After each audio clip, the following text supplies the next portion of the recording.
មុនពេលអង្គរវត្តឈរអហ្វចាលើដីខ្មែរមុនពេលឈ្មោះចេនឡាត្រូវបានគេចងចាំនៅលើដែនដីទឹកទន្លេនិងពាណិជ្ជកម្មមានអាណាចក្រមួយឈ្មោះថាហ្វូណនមិនល្បីដោយសង្គ្រាមតែរុងរឿងដោយកំពង់ផែនាវាពាណិជ្ជកម្មពីឥណ្ឌានិងចិននាំមកនូវមាសសូត្រនិងចំណេះដឹងធ្វើឲ្យដីនេះក្លាយជាចំណុចជួបប្រជុំរបស់ពិភពលោកព្រះបាទជ័យវរ្ម័នជាក្សត្រចុងក្រោយនៃហ្វូណនព្រះអង្គជឿថាអាណាចក្រអាចឈរបានដោយសន្តិភាពមិនមែនដោយឈាមប៉ុន្តែនៅភាគខាងជើងលើដែនដីភ្នំនិងព្រៃជ្រៅអំណាចថ្មីមួយកំពុងកើនឡើងអំណាចនោះមានឈ្មោះថាចេនឡាដឹកនាំដោយព្រះអង្គវីរៈវរ្ម័នអ្នកដែលជឿថាអំណាចត្រូវបានយកមកដោយដាវពេលផ្លូវពាណិជ្ជកម្មស្ងៀមពេលភូមិព្រំដែនត្រូវវាយប្រហារហ្វូណនដឹងថាស្រមោលសង្គ្រាមកំពុងចុះមកសេនាបតីរាមសេនា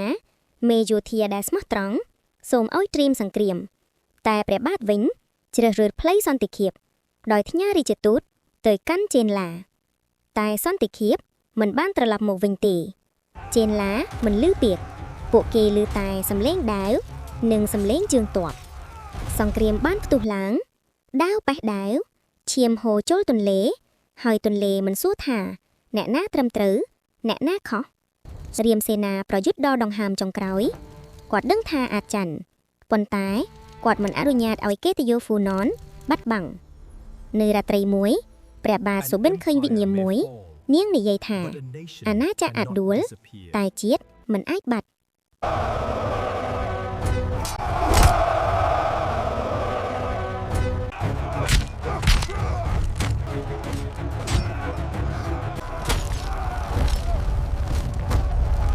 យើងឈ្នះហើយយើងត្រួតតែចង់ជិះលាក់ប្រញាប់អ្នកសន្តសកកម្មណាអ្នកព្រោះនៅក្រុមមិនទាន់ទិញរលំទិញប្រេះអ្នកនឹងងត់ច្រើនគ្នារភ័ព្វដកស្រង់រការសម្រេចចិត្តរបស់ខ្ញុំកើតអាខាត់យើងនឹងមិនបានសម្រាប់នេះទេរាមសេនាដួលព្រះបាទជ្រើសរើសការលះបង់ប្រគល់រាជដើម្បីរក្សាជីវិតប្រជាជនថ្ងៃនោះហ្វូណនបានដួលតែវាមិនបានស្លាប់ព្រះអាទិត្យលិចលើហ្វូណនប៉ុន្តែពន្លឺរបស់វាបានបន្តរស់នៅក្នុងចេនឡាហើយចេនឡានឹងក្លាយជាអង្គរ